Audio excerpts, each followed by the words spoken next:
Hello and welcome back with me, Meoni. Today I wanted to look at one of the two new gender-locked pieces of gear on the mogstation that were released today, the 31st of October 2017. These are the Far Eastern Beauty and Far Eastern Gentleman's Attire sets. I do not have the funds to cover both sets for this video, and since Meoni is a female character, we're going to take an in-depth look at that female one in a moment. But first, let it be known that both of these sets will cost you £11.16 each, or your respective regional equivalent.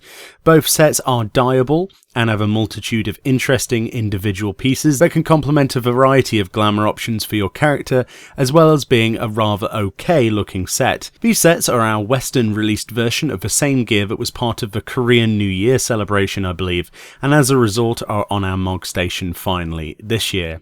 Some people have said, in fairness, the sets look a little samey from the mogstation of late, but what better time to release some of those timed exclusive from Eastern countries in an Eastern expansion in the West today. So let's hop in game and look at my character then. So here she's dressed from head to toe in the new set.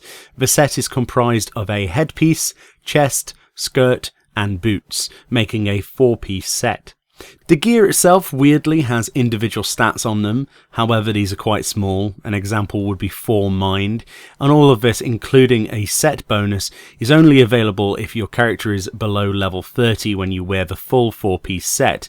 If you do wear the full 4-piece set, you actually gain a 30% experience buff for that character as well, which is rather minor. So from the top then, the helm is a Far Eastern Beauty's hairpin, a traditional headdress piece with a golden pin design through base-coloured lilac silken thrills pinned together with purple roses.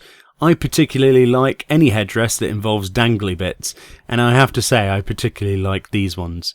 Very striking and decorative, with the infinitely dyeable potentiality of the main fabric, it's quite a nice piece. The chest is an ankle-high trimmed robe with a flowery, almost spring design with flowers on the lower portion of the dress embroidered into the silk, and at the top a series of ribbons wrapped together around the waist, neatly to clasp a large rose at bosom height. It's a very nice dress, this one. Some of the colours when you dye it can look more opaque than perhaps you might want, however, in the preview window, and the roses themselves cannot be dyed anywhere on this set.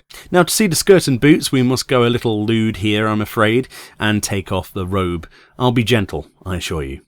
The lower body piece then is a knee-high skirt with very simple clean lines and a particularly minimalist ribbon on the hips of your character. The boots are quite interesting actually, leather, high-heeled, with naturally a white inlay and white tied ribbon around the upper edge. Gold studs adorn the sides of each boot.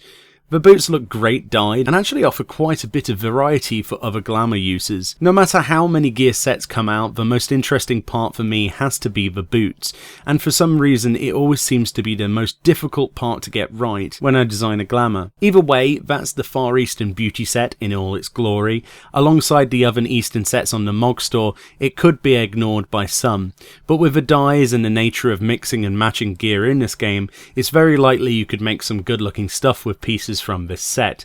It's whether or not that glamour is worth £11 to you or not.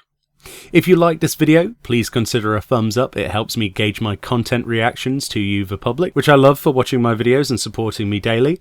Thank you kindly for watching, and I'll see you next time.